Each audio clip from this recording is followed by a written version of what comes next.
Hola, ¿qué tal? Bienvenidas y bienvenidos al aire, una nueva emisión de Impacto Económico, información económica aquí en Telesur. Les saluda Luis de Jesús. Entramos de inmediato en nuestros titulares. Miles de hondureños dejan su país y marchan hacia Estados Unidos en la caravana de migrantes. La difícil situación económica y social que atraviesa la nación centroamericana no parece recibir la atención adecuada por parte de las autoridades.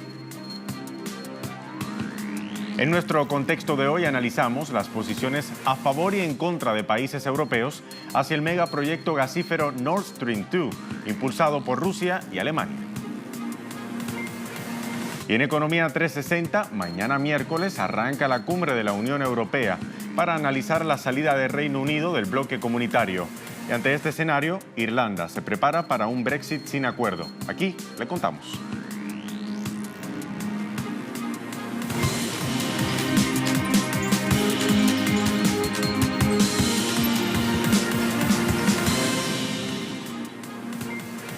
Iniciamos. La difícil situación económica y social que atraviesan los hondureños no parece recibir la atención adecuada por parte de las autoridades de esa nación, ni por parte de la comunidad internacional. Ahora hablamos de esto a propósito de la caravana de migrantes que salió de Honduras hacia Estados Unidos. En Impacto Económico le mostramos los hechos. El pasado sábado 13 de octubre, entre 1.600 y 2.000 ciudadanos hondureños conformaron una caravana con el fin de salir del país, rumbo a Estados Unidos. Esto debido a la amplia brecha de desigualdad social que los afecta. En respuesta, el presidente estadounidense Donald Trump dijo al gobierno de Honduras que si no detenía el flujo de la caravana de migrantes, se suspendería la ayuda económica de la administración de Washington a Tegucigalpa de manera inmediata. El ultimátum por parte de la Casa Blanca no es el primero, ya que en abril de este año, Estados Unidos habría enviado una misiva similar al pueblo hondureño y se exhortaba al Congreso estadounidense a actuar con prontitud al respecto. Asimismo, autoridades de la Policía Federal Mexicana y del Instituto Nacional de Migración del país anunciaron el reforzamiento de la seguridad en las fronteras para impedir el paso de la caravana de migrantes hondureños por suelo azteca. Honduras, que actualmente es presidido por Juan Orlando Hernández, viene arrastrando diversas dificultades económicas que afectan las condiciones de vida de la población. Un estudio del denominado Programa Bono Vida Mejor reveló que entre 2014 y 2017 el índice de pobreza pasó de 62.8% a 64.3% en todo Honduras.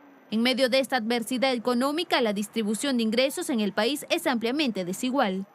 Por ejemplo, según el Programa de las Naciones Unidas para el Desarrollo en el año 2011, el 10% de la población más rica de Honduras acumulaba el 40% del ingreso nacional. Esta realidad no varió mucho en los últimos años y se vio reflejado en estadísticas emitidas por el propio Banco Mundial a mediados de 2018, donde se ubicó a Honduras en el tercer lugar a nivel mundial entre los países más desiguales. Bien, dejamos Honduras atrás para ahora hablar de otro tema. Revisamos ahora las condiciones laborales en Perú en medio de las cifras de crecimiento económico previstas por organismos financieros internacionales para esa nación andina. El Instituto Nacional de Estadísticas e Informática peruano revela que uno de los problemas estructurales de la economía nacional es el empleo de calidad, o el llamado empleo adecuado, que suma ya su quinto mes consecutivo en retroceso en la ciudad de Lima, en la capital.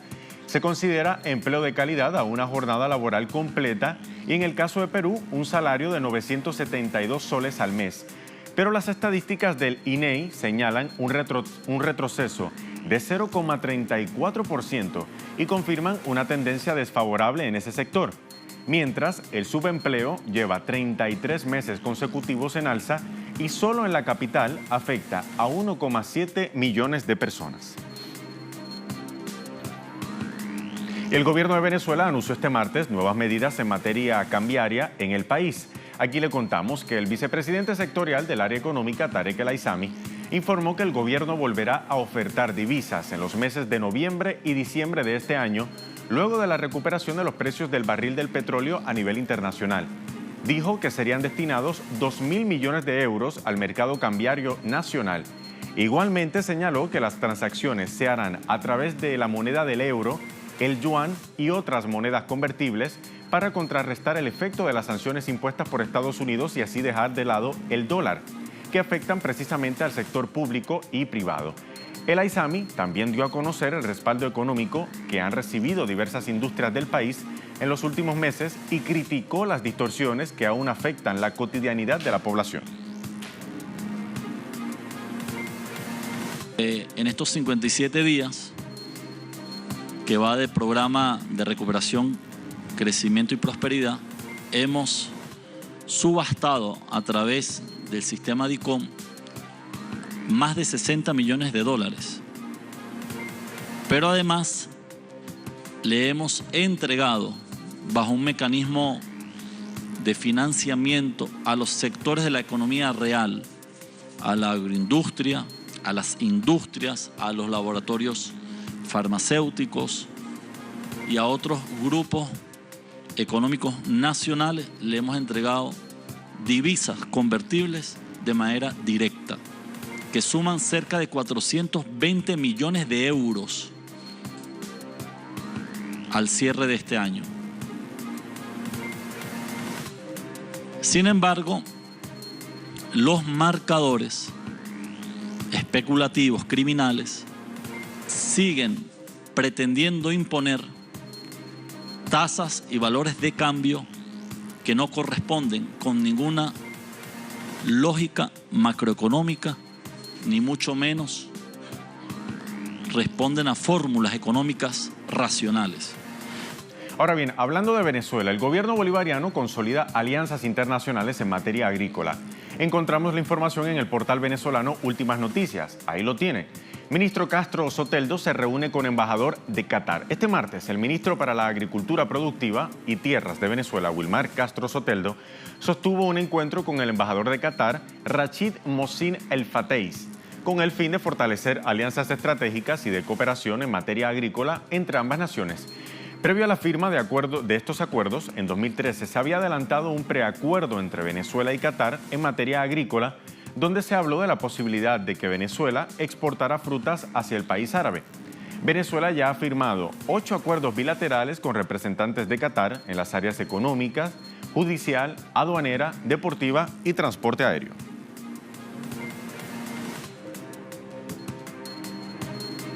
Y el gobierno de la República de El Salvador anunció su apoyo económico a sectores de la pequeña y mediana industria de turismo en esa nación.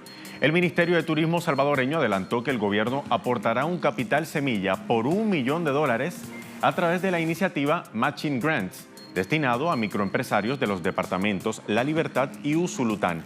Las microempresas podrán optar por un crédito máximo de hasta $85.000 una vez que los proyectos cumplan con criterios de elegibilidad y viabilidad económica. Los recursos podrán ser usados para áreas de diseño y de supervisión de infraestructura, mano de obra, materiales de construcción, entre otros. Ahora bien, la iniciativa gubernamental busca mejorar la oferta turística de las microempresas y también las actividades en ese sector.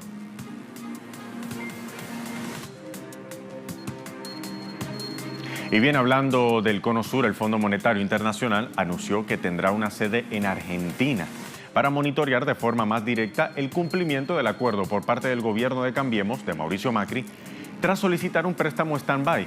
El FMI podrá ahora usar como sede de manera momentánea las oficinas del Banco Central de la República Argentina y ya designó al economista Trevor Alain para que audite in situ el acuerdo por el préstamo de más de $57.000 millones. Alain, quien lleva 25 años de experiencia como economista del FMI, asumirá funciones a finales de noviembre de este año como representante residente en Argentina. La designación de la sede temporal del FMI en Argentina constituye el retorno del organismo a la Argentina luego de 6 años y también la posibilidad de garantizar que se cumplan sus imposiciones en los asuntos económicos argentinos. El organismo pronosticó una contracción económica para Argentina en 2,6% para el año que va en curso y de 1,6% para el año siguiente, 2019. Y cuando se inicia la cuenta regresiva para la elección presidencial en Bolivia, aquí le queremos recomendar la lectura de un artículo del Centro Estratégico Latinoamericano de Geopolítica, CELAC. Se titula Radiografía de la situación económica boliviana y es publicado por Sergio Martín Carrillo y Lucía Converti. Él mismo señala que la campaña electoral vendrá marcada por la repostulación del presidente Evo Morales y señala que el frente económico será uno de los campos de batalla. Los especialistas hacen además un recuento sobre el desempeño del ámbito económico del país en la última década, donde el Estado plurinacional ha sorteado precisamente de mejor manera la coyuntura adversa padecida en la región.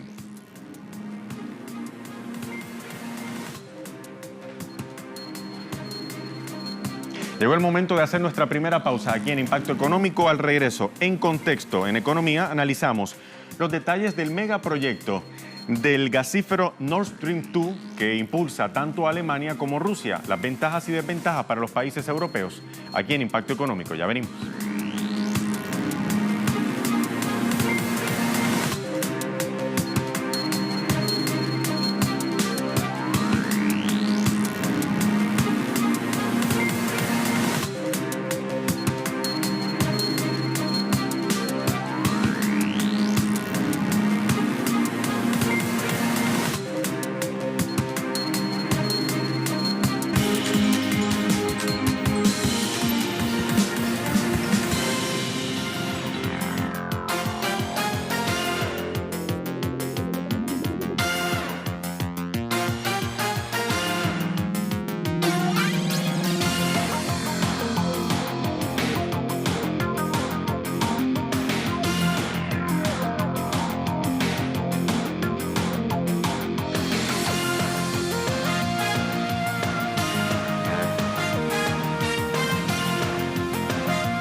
Ya de vuelta en Impacto Económico, ahora Economía en Contexto.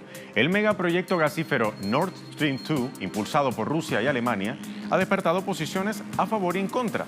Por una parte, se agrupan algunos gobiernos que critican el proyecto de gas ruso porque, según ellos, supone una mayor dependencia energética de Europa hacia Moscú y también la pérdida del mercado europeo.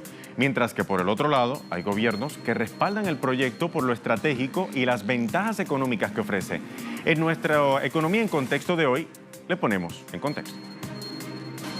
El Nord Stream 2 es un megaproyecto promovido por los gobiernos de Rusia y Alemania que llevará gas natural desde territorio ruso hacia varios países del continente europeo.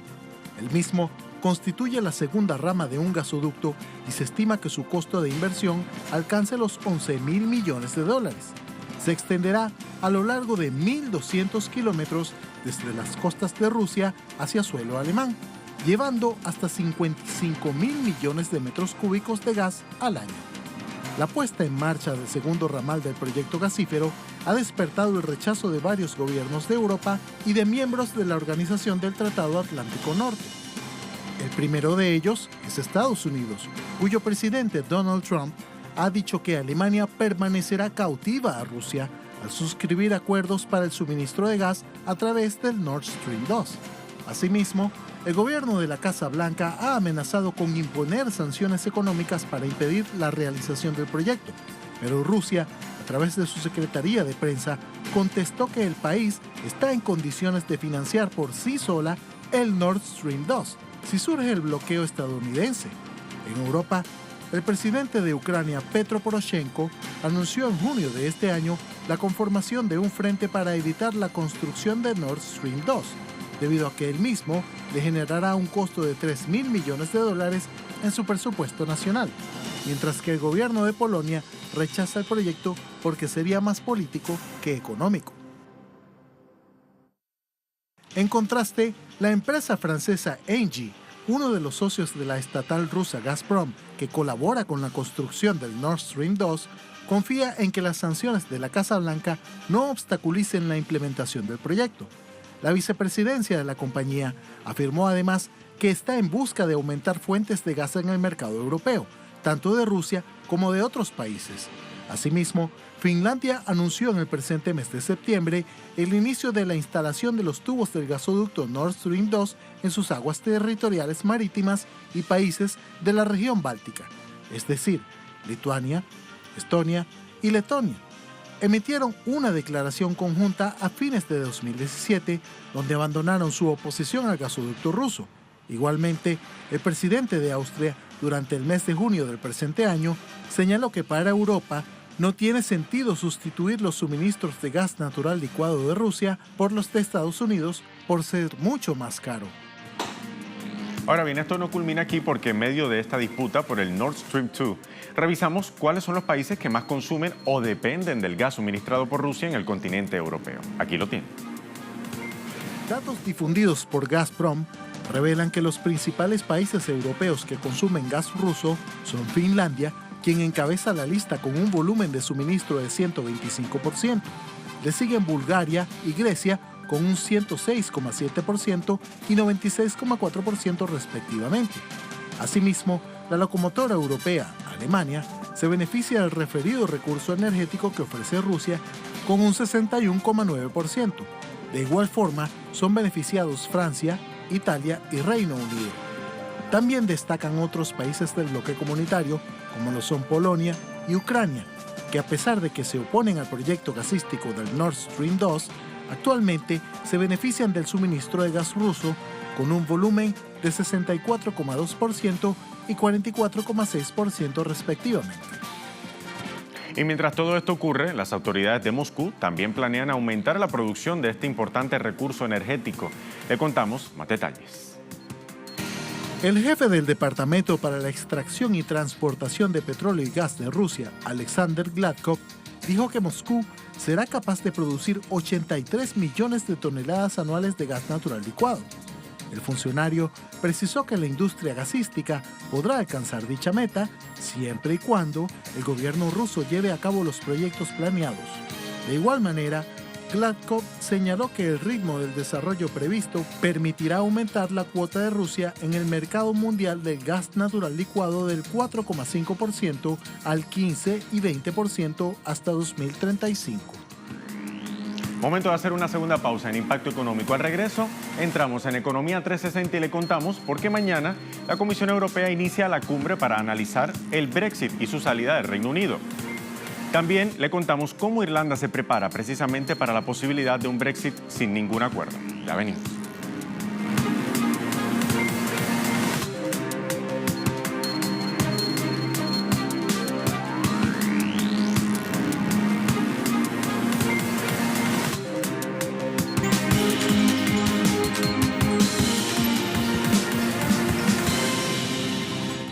Ahora bien, este 17 de octubre la Unión Europea celebrará en Bruselas una cumbre para tratar los términos de la salida del Reino Unido del bloque comunitario.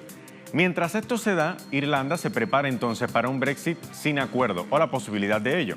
El primer ministro irlandés, Leo Varadkar, señaló que su gobierno está intensificando los preparativos para reforzar las infraestructuras fronterizas en puertos y aeropuertos del país. Aquí le contamos más detalles. El primer ministro de Irlanda, Leo Varadkar, afirmó que su gobierno está intensificando los preparativos para reforzar las infraestructuras fronterizas en puertos y aeropuertos del país ante la posibilidad de un Brexit sin acuerdo. En ese sentido, Varadkar dijo que ha tenido conversaciones detalladas en el Consejo de Ministros sobre el Brexit para intensificar los preparativos para ese escenario que incluyen la contratación de más agentes aduaneros e inspectores veterinarios. También abordaron, según Varadkar, la redacción de cualquier ley relevante para instalar infraestructuras físicas en nuestros puertos y aeropuertos. El primer ministro irlandés recalcó que esas barreras aduaneras no afectarán a la frontera con la provincia británica de Irlanda del Norte, cuyo futuro estatus tras el Brexit se ha convertido en el principal escollo en las negociaciones entre el Reino Unido y la Unión Europea. Irlanda reclama que la Unión Europea y el Reino Unido se han comprometido a mantener la frontera norirlandesa invisible para proteger las dos economías de la isla y su proceso de paz, si bien ninguna de las soluciones planteadas satisfacen a las partes. En caso de que no lleguen a un acuerdo sobre su futura relación comercial durante el periodo de transición, que empezará tras la retirada británica el 29 de marzo de 2019 y que terminará a finales de 2020, Bruselas ha diseñado una salvaguarda o cortafuego para abordar esta cuestión. Dicha garantía mantendría a Irlanda del Norte alineada en ciertas normas del mercado único y la unión aduanera, salvo que la primera ministra británica, Theresa May, interprete un plan alternativo viable. La propuesta ha sido rechazada por May ante la presión de los euroescépticos, de su propia formación y del norirlandés Partido Democrático Unionista, pues consideran que la región no puede quedar aislada del régimen aduanero del Reino Unido, que comprende Escocia, Gales e Inglaterra. En ese escenario, la futura frontera entre el Reino Unido y la Unión Europea se situaría en el mar de Irlanda, lo cual, según los unionistas, podría además poner en riesgo la integridad territorial y constitucional de Irlanda del Norte. Sin embargo, el Ejecutivo irlandés hace pocos días anunció que destinará 110 millones de euros extra en los presupuestos generales de 2019 para hacer frente al desafío que plantea para toda una generación la salida del Reino Unido de la Unión Europea, así como también subirá el impuesto sobre el valor añadido para el sector del turismo y hospitalidad, que pasará del 9% actual al 13,5% para todas sus áreas y además prevé subir otros impuestos. Ahora bien, sobre este tema le contamos que la salida del Reino Unido de la Unión Europea no solo podría afectar a la economía de Irlanda, también podría ser un factor determinante en el índice de confianza de los inversionistas en Alemania, porque en lo que va de mes sigue con una tendencia a la baja. El Centro para la Investigación Económica Europea reportó un nuevo retroceso en las perspectivas de negocios. El índice de confianza cayó en octubre del año corriente, escuche esto, 14,1 puntos con respecto al mes anterior, lo que equivale a su valor más bajo desde julio de este año. El centro además señala que la valoración de la situación económica actual en Alemania bajó 5,9 puntos con respecto a septiembre, agregando que las expectativas para la economía alemana son lastradas sobre todo por el recrudecimiento del conflicto comercial entre Estados Unidos y China, así como también el peligro de un Brexit duro, que significa sin acuerdo entre las partes, que además ejerce un impacto negativo en las expectativas de exportaciones y en la coyuntura económica general del país.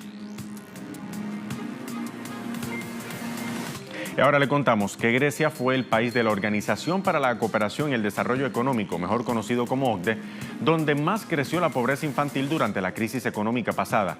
La OCDE publicó un informe en el que toma como referencia el umbral existente en 2005, antes de la crisis. El porcentaje de niños pobres aumentó en Grecia en 27,2 puntos porcentuales entre el año 2008 y el año 2015, hasta llegar al 40,9%. El informe agrega que la principal causa del aumento de dicho flagelo se debe a que los niños viven en familias monoparentales o que tienen varios hijos. En 2014, estas familias abarcan el 39% de la población. Otra de las causas se debe a que el 60% de los padres con quien conviven los niños carecen de trabajo. Sin embargo, expertos señalan que la pobreza en ese periodo se debe también en parte a las medidas de ajustes implementadas por el gobierno durante los programas, de rescate que el país sostuvo con organismos multilaterales de créditos, como por ejemplo la Troika. Y bien, a pesar de las sanciones que Estados Unidos ha impuesto contra Turquía, las industrias turcas ahora registran un alza en su producción. Vamos a revisar algunos datos del Instituto de Estadística del país euroasiático. Lo tienen en breve en pantalla, ahí está. En agosto del año corriente, la producción industrial en Turquía aumentó un 1,7% en comparación con el mismo mes para el año anterior, frente a unas previsiones que auguraban un punto porcentual. Entre los sectores que presentaron mayor dinamismo destaca el de la alta tecnología, cuya producción anual creció un 26,8%, seguido por las minas y canteras, que registró un incremento del 6,1% con respecto a agosto de 2017. Al mismo tiempo, el volumen de negocio para los sectores de la industria, la construcción, el comercio y los servicios aumentó en un 32% en el cómputo interanual, siendo el manufacturero el que mejor desempeño mostró, con un aumento de su facturación del 43,6%.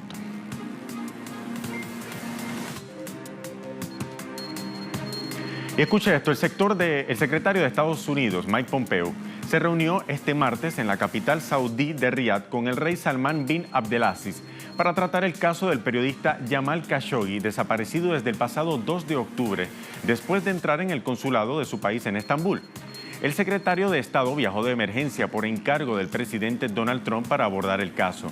La administración Trump ve con especial preocupación la situación. ¿Por qué? Bueno, líderes republicanos como el senador Paul Ryan ya han solicitado al presidente congelar la venta de armas a Riad hasta que se resuelva el caso Khashoggi.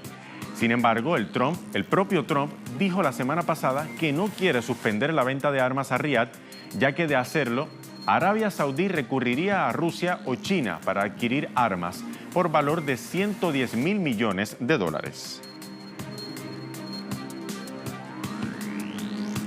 Y mientras tanto, pese a las sanciones de la economía a Rusia, la economía en Rusia crece estable. El portal web Sputnik titula: Putin califica de estable mercado financiero en Rusia. El mercado de finanzas ruso mantiene su estabilidad gracias a los esfuerzos del gobierno y el Banco Central de Rusia. Así lo declaró el mandatario ruso Vladimir Putin durante una reunión dedicada a temas económicos. Putin estimó que la situación de la economía rusa, atendiendo a sus parámetros clave, es positiva en términos generales. El mandatario ruso indicó que la producción industrial muestra una dinámica de crecimiento. Se observan niveles establemente bajos de inflación y desempleo que en agosto se redujo a 4,6%.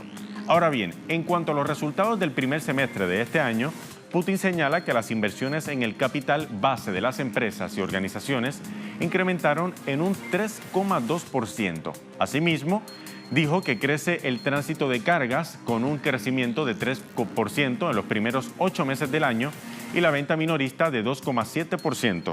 Así lo indicó el mandatario ruso. Y bien, es momento de revisar los indicadores petroleros en la jornada de este martes para el cierre. Iniciamos con nuestra realidad virtual viendo el precio del crudo para el petróleo de Texas, WTI, que se cerró con $71,21. Perdió aproximadamente 0,57%. El barril del Brent de referencia en Europa se ubicó en $80,17, esto es 0,58% menos que en la jornada anterior. Y cerramos como de costumbre con el crudo venezolano que se ubica en 515,39 yuanes y al valor de un petro en la criptomoneda creada por el gobierno del país suramericano. Llegamos así al final de esta emisión de Impacto Económico. Recuerde que puede seguirnos en redes sociales, en Twitter como @TelesurTV, @TelesurImpacto. Hasta la próxima.